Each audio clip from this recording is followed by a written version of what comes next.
오늘 이제 소율이 문답 우리 함께 볼 때 84번째 질문에 이런 질문이 있습니다. 죄는 어떤 보응을 받습니까? 라고 이야기를 하고 있는데 그 질문에 대해서 소율이 문답은 이렇게 답합니다. 각 죄는 하나님의 진노와 저주를 금생과 내생에서 받습니다.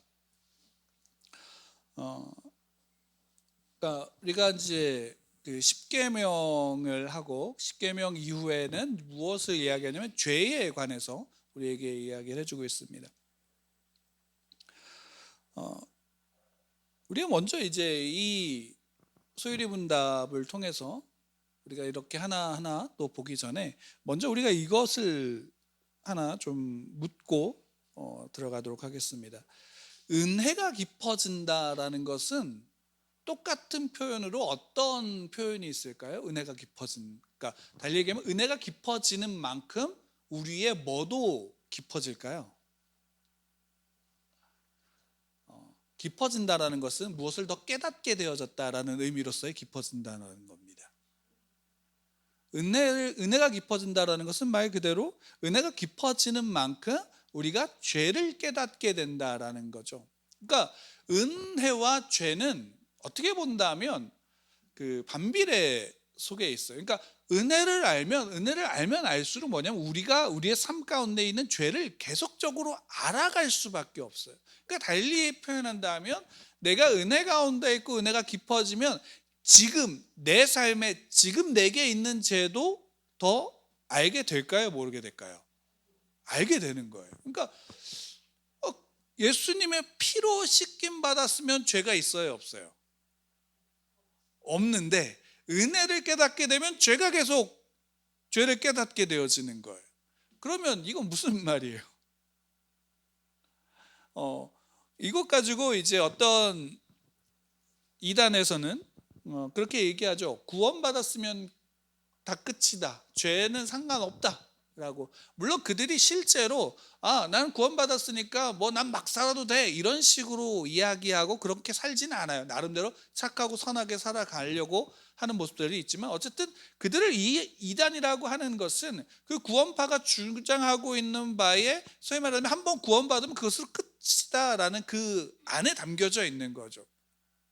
근데 실상 성경을 통해서 우리가 보게 되어지면 우리가 은혜 안에서 은혜로 말미암아 깊어지게 되면 우리는 늘 더 깨닫게 되어지는 게 뭐냐면 우리의 죄를 깨닫게 되어져요. 그러니까 내 죄가 얼마나 깊은지를 깨닫기 때문에 하나 예수 그리스도의 십자가의 그 보혈의 은혜가 얼마나 깊고 크고 넓은지를 깨닫게 되고 얼마나 좋은지를 감사한 것인지를 고백하게 되어지는 거예요. 그러니까 늘 은혜가 있으면 우리 은혜 안에서 우리는 어떻게 하냐면 내 삶의 죄를 더러움들을 깨닫게 되어지는 거예요. 그러니까 이 사실 하나만으로 우리가 우리의 삶 가운데 어떻게 본다면 죄를 더 많이 알 필요가 있을까요? 없을까요? 죄를 더 많이 알 필요가 있어요. 근데 놀라운 사실은 뭐냐면 죄만 알면 우리의 삶은 피폐해져요. 그게 아이러니죠. 그러니까 은혜가 깊어지면 죄도 많이 알게 되고 죄도 더 깨닫게 되는데 죄만 알게 되어지고 죄만 생각해서 죄를 짓지 말아야지라고만 생각하고 있으면 우리의 삶은 더 어떻게 되냐면 피폐해질 수밖에 없어요. 왜? 죄를 더 많이 생각하면 생각할수록 우리가 죄로 더 끌려가고 그 죄로 말미암아 우리가 늘 죄책감과 죄로 말미암아서 늘 그 죄가 나를 지배하게 되어지는 것을 느끼게 되는 거예요. 우리도 알지 못하는 사이. 그래서 우리가 그리스도인들, 하나님의 백성들, 자녀들에게 중요한 것은 뭐냐면 죄를 얼마나 더 아느냐에 앞서 얼마나 더 그 은혜를 더 깊이 내가 묵상하고 그 은혜 가운데 감사함을 누리고 있느냐가 더 중요한 거예요. 근데 은혜를 알면 반대로 우리의 삶 가운데는 죄도 더 깨닫게 되어지고 죄를 어떻게 하냐면 깨달은 죄를 피할 수 있게 되어지는 거예요. 그리고 그 죄에 소위 말하면 똑같은 습관적인 죄에 넘어지더라도 그 죄에 넘어진 것으로 인해서 어떻게 좌절하고 그냥 넘어진 것을 끝나는 게 아니라 거기서 일어날 수 있는 힘을 주시는 거예요. 그게 은혜이죠. 그게 은혜고 그게 자녀된 자의 복입니다. 왜 제가 이 말씀을 드리냐면 우리가 죄로 인해서 받게 되어지는, 그러니까 죄의 결과로서의 우리의 삶 가운데 그 죄의 결과로서 나타나는 가장 어떻게 본다면 악질적이면서도 가장 크고 무서운 게 뭐냐면 바로 나 자신을 나로 볼 수 없게 만드는 거예요. 죄가 그러니까 사실 그대로 나를 보게 만드는 게 아니라 죄가 나를 왜곡시켜서 나를 보게 만드는 거예요. 그래서 그 왜곡된 자아 속에서 나를 보게 되어지면 항상 어떻게 되냐면 너무 교만해지거나 그래서 너무 오만한 자의 자리에 앉게 되거나 아니면 스스로의 그 자아가 무너져서 아주 저 바닥을 기게 만드는 거예요. 자기 자신의 비참함을 더 비참하게 만드는 거예요. 그러니까 스스로가 내가 나를 볼 수 없게 되어지는 것이 얼마나 큰 비참이냐면 내 삶을 제대로 살아갈 수 없고 내 삶에 있는 소위 말한다면 은혜를 누릴 수 없게 만드는 거예요. 그러니까 이게 소위 말한다면 내가 지은 우리가 죄로 인해서 누리게 된 죄로 인해서 우리의 삶 가운데 있게 된 죄의 결과가 바로 여기에 있는 거예요. 그 죄로서 나를 볼 수 없으니까 어떤 일이 벌어질까요? 여러분 오늘 이제 우리가 함께 읽은 말씀 창세기 4장을 보면 가장 핵심의 그 안에 담고 있는 게 뭐냐면 가인과 아벨의 모습이죠. 그러니까 우리는 가인이 아벨을 죽였다라는 것에 있고 또 그 이전에 왜 가인이 아벨을 죽였는가에 대한 부분을 보게 되어지면 왜 가인이 아벨을 죽였나요? 하나님 앞에 제사를 드렸는데 그 아벨의 제사는 받았지만 가인의 제사는 받지 않았어요. 왜 받지 않았냐는 나중에 이야기하고 지금 중요한 건 뭐냐면 가인의 제사를 받지 않았고 아벨의 제사를 받았어요. 근데 중요한 건 뭐냐면 그 받지 않았다라는 것에 때문에 가인은 어떻게 됐냐면 누구를 시기하게 되냐면 아벨을 시기하게 되는 거죠. 자기가 어떻게 드렸고 왜 그런지에 대한 부분들을 왜 하나님이 이걸 기뻐 받으시지 않았는지에 대한 부분들을 확인하고 생각하는 게 아니라 아벨의 제사를 받았고 나는 안 받았어. 그러니까 아벨을 시기하게 되어지는 거예요. 그러니까 어떻게 돼요? 아벨을 죽이게 되는 거죠.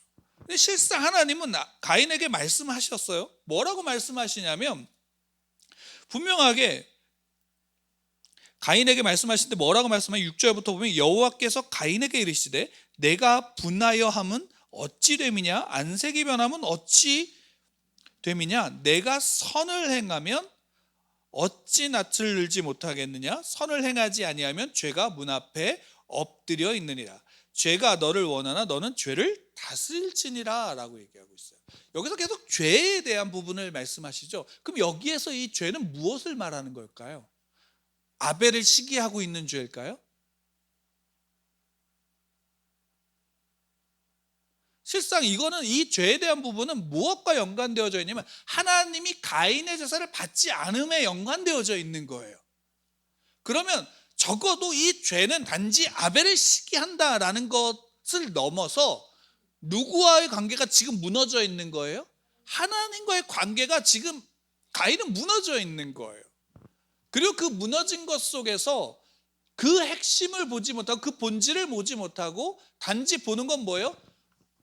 가인은 아벨의 제사를 받았는데 내 제사는 받지 않은 그 자체에만 함몰되어져 있는 거예요. 본질을 볼 수 없고 자기 자신을 볼 수 없는 거예요. 제사를 받지 않은 것으로 말미암아 자기 자신이 더 하찮은 존재로 스스로를 보게 만들어 버리는 거예요. 그러니까 아벨을 죽여서 자기가 그 자리로 올라가면 된다라는 식의 생각을 할 수 있게 될지 모르는 거예요. 실상 그런 모습이 우리 주변에 아니 내 안에 많이 있죠. 실상 우리 그런 모습을 많이 봐요. 근데 그게 왜 그러는가라는 본다면 분명한 것은 죄로 말미암아 왜곡되어진 것으로 우린 스스로를 볼 수가 없게 되어지는 거예요. 이게 죄의 결과예요. 금생의 삶에서, 우리의 현세의 삶 속에서 수많은 사람들을 보세요. 수많은 사람들이 너 자신을 알라라고 말하고 자기 자신을 안다라고 말하지만 실상 자기 자신을 아는 사람이 얼마나 될까요? 진리를 알지니 진리가 너희를 자유롭게 하리라 라는 그 말씀 속에서 그 진리를 알지니 진리가 너희를 자유롭게 한다. 뭘까요? 그 진리 안에서 우리는 스스로가 내가 어떠한 존재인지 나를 볼 수 있게 되어지고, 나를 보기 때문에 그 진리 안에서 자유로워질 수 있는 거예요. 그 진리가 나의 왜곡된 눈을, 왜곡된 자를 온전하게 바라볼 수 있게 만드는 거예요. 은혜가 그거죠. 은혜는 내가 죄인임을 보게 만들어요.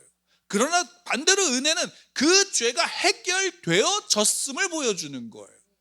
그래서 예수 그리스도로 말미암아 우리가 죄인의 옷을, 더러운 가운데 있는 게 아니라 사망의 옷을 입고 있는 게 아니라 예수 그리스도의 의의 옷을 덧입고 하나님의 자녀된 자로서 존재하게 되어졌다, 자녀된 자로서 살아갈 수 있다라는 사실을 보여주고 있는 거예요. 그래서 이 땅에서 우리가 얼마나 내가 착해졌느냐의 문제가 아니라 얼마나 내가 그 은혜로운 말미암아 나를 볼 수 있는가의 문제가 그 안에 적혀져 있는 거죠. 그러니까 이런 거예요. 내가 스스로를 볼 때 내 능력이 부족하면 당연히 우리는 도움을 요청할 수 있어요, 없어요? 도움을 요청할 수 있죠. 근데 간혹가다, 특히나 좀 남자들이 좀 많이 그러는데, 어디 길을 가다가 잘못된 길을 들어서면 내가 잘못 왔다라는 것을 인정하고 싶어질까요? 안 하고 싶어질까요? 남자들 대부분은 인정하고 싶지 않아져요. 특히나 예전에도 보면 그런 경우가 많아서 묻지 않아요. 그럼 묻지 않으면 결국 어디로 가요? 엉뚱한 곳에 가거나 목적지를 가더라도 한참을 돌아서 가게 되어지는 거예요. 현명한 건 뭐예요? 돌다리도 두드려보고 거는 거예요. 아는 길인데 한번 확인해보고 가는 거예요. 정말 확실하지 않으면. 그런데 그런 모습이 결국 뭐예요? 내가 은혜로운 말미암아서 하나님 앞에 내가 도움을 구한다라는 것, 하나님의 말씀을 들을 때 그 말씀으로 말미암아 나를 붙잡는 것. 오늘 이제 아까 그 집사님한테 연락이 와갖고 이런저런 이야기를 하다가 이제 성경을 읽으시면서 그 질문을 이렇게 하셨는데, 그 질문에 대해서 이런저런 이제 답을 드렸어요. 또 이제 그 얘기를 듣고 또 보시면 또 다른 이제 뭐 성경의 이야기들을 통해서 질문을 받을 수 있겠죠. 그러면 그 안에서 결국에는 뭐예요? 내가 누군가에게 질문을 한다라는 것은 어떻게 본다면 대단한 용기가 필요한 거예요, 아니에요? 필요한 거예요. 왜? 그 용기가 뭐서부터냐면 내가 모른다라는 걸 인정하기 때문에 할 수 있는 거예요. 마치 우리의 삶에서, 근데 죄로 우리의 삶에서 어떤 일을 일으키냐면, 그 죄는 내가 잘못되지 않았다거나 아니면 난 너무 잘못해서 이미 이 죄에서, 죽음에서 벗어날 수 없다라는 자포자기가 되게 만들거나 아니면 자기 우월감에 빠져서 만들어요. 자기가 천상천하 유아 독존으로서 서게 만드는 일들을 죄가 우리 안에서 벌이는 거예요. 그 일들이 우리 안에서 얼만큼 심각하게 드러나는가? 결국 그것 때문에 우리는 서로가 서로를 죽이는 거예요. 서로가 서로를 무너뜨리려고 만드는 거예요. 그런 모습이 우리 가운데 많죠. 근데 그 소위문답 85번 그 문제는, 하나님은 죄로 인해 우리가 받아야 하는 그 진노와 저주를 피하도록 우리에게 무엇을 요구하십니까? 라는 질문을 해요. 그러니까 그럼 그 진노, 그 심판에서 벗어날 길이 있는가라는 물음이에요. 있나요, 없나요? 있죠.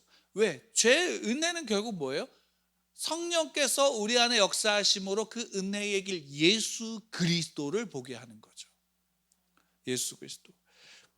죄로 인해서 진노와 저주의 심판 아래서 이미 사망한 자죠.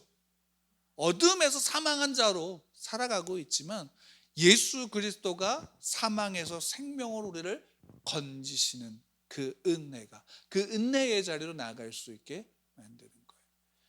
그리고 그 은혜의 자리에 나가면 나갈수록 우리는 스스로가 내가 죄인임을 깨닫고 그 죄에서, 그 심각한 죄에서, 그 사망에서 나를 건지시는 은혜가 얼마나 큰지를 더욱더 깨닫게 되어지는 거예요. 그래서 사도 바울이 그렇게 우리에게 말씀하고 계시는 거죠. 죄가 깊어질수록 은혜가 깊다, 은혜가 크다라는 거죠. 그래서 복음서에서도 보면 스스로가 죄인임을 깨닫고 나온 자의 모습이 더 처절하지만 그 안에 아름다움이 있죠. 왜? 예수 그리스도의 사랑과 은혜가 그로 말미암아 그를 세워지는, 예수 그리스도로 말미암아 그가 온전케 되어지는 그 은혜의 역사가 그 안에, 그 이야기 속에 담겨져 있기 때문입니다. 여러분들의 삶 속에, 우리의 삶 속에, 저의 삶 속에서도 마찬가지죠. 그 은혜로 말미암아 우리가 지금 이 자리에 있고, 그 은혜로 말미암아 우리는 그래서 예배드리고, 그 은혜로 말미암아 내가 내 삶 속에서 하나님의 자녀로서 살아가고 하나님의 자녀로서 은혜를 나누어 주는 존재로 우리는 그 자리에 세워져 있는 겁니다. 그러니까 여러분들은 복된 존재입니다. 여러분들은 복된 존재입니다. 왜? 내가 있는 그 자리에 그 모습이 어떠하든지 그 속에서 누구를 보는 거예요? 하나님을 보는 거예요. 구원받은 자의, 은혜를 누린 자의 특권이죠. 자연 속에서라면 자연 속에서 하나님을 보게 되어지고, 내 삶의 일상이라면 그 일상에서 하나님이 나와 함께 하심을 보게 되어지는 것이며, 가난한 자와 작은 자를 보면 그들의 모습 속에서 예수 그리스도의 모습을 보고 그들을 섬길 수 있는 은혜가 여러분들 안에, 저의 안에 있는 것입니다. 추수하는 시기가 돼서 모든 사람들이 더 풍성하고 부유해짐을 느끼는 시기이지만, 어떻게 본다면 요즘과 같은 시기에는 부유함을 느끼기보다는 더 좀 어떻게 본다면 스스로가 처량해지는, 또 더 힘들게 그 시기가 느껴지는 그런 시기가 지금같이 코로나로 인한 전염병으로 인해서 많은 사람들이 힘들어지는 시기의 모습일 겁니다. 그러나 이 시기에서 그리스도인이라고 다를 건 없을 거예요. 장사하는 분들은 장사하는 대로 힘들 것이고, 직장을 다니는 사람들은 그 회사가 제대로 운영되어지지 않음으로 말미암아 스스로의 자리에 위태감을 느낄 거예요. 이건 믿는 자나 믿지 않는 자나 똑같을 거예요. 그러나 그 안에서의 차이가 있다면, 내가 어디에 있든지 내가 하나님의 자녀라는 그 사실로 말미암아 그 옆에 떨고 있는 자의 손을 잡아줄 수 있는 게 그리스도인이고 하나님의 자녀이며 성도들임을 여러분 믿으시길 바랍니다. 그리고 그게 한 사람을 살리는 능력이 됩니다. 아무것도 아닌 손 잡아주는, 떨리는 자의 손을 잡아주는 그 하나가, 그 행동 하나가 한 사람의 생명을 살릴 수 있는 능력이 되어진다라는 사실을 여러분 믿으시길 바랍니다.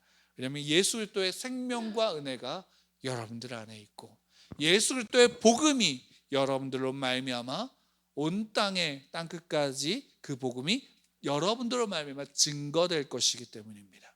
여러분들이 있는 그 자리가 땅끝이고, 여러분들이 있는 그 자리가 사마리아 땅이며 유대며 예루살렘입니다. 그리고 그 안에는 생명이, 예수 그리스도가 여러분들 안에서, 하나님 아버지가 여러분들 안에서 함께 하심으로 살리는 영으로 그곳에서 향기를 피우게 될 것입니다. 여러분들 그 은혜 가운데서 그 은혜를 누리시고, 이 추석의 시간들을, 또 앞으로 연휴의 시간들을, 여러분들의 삶을 누리시기를 축원합니다.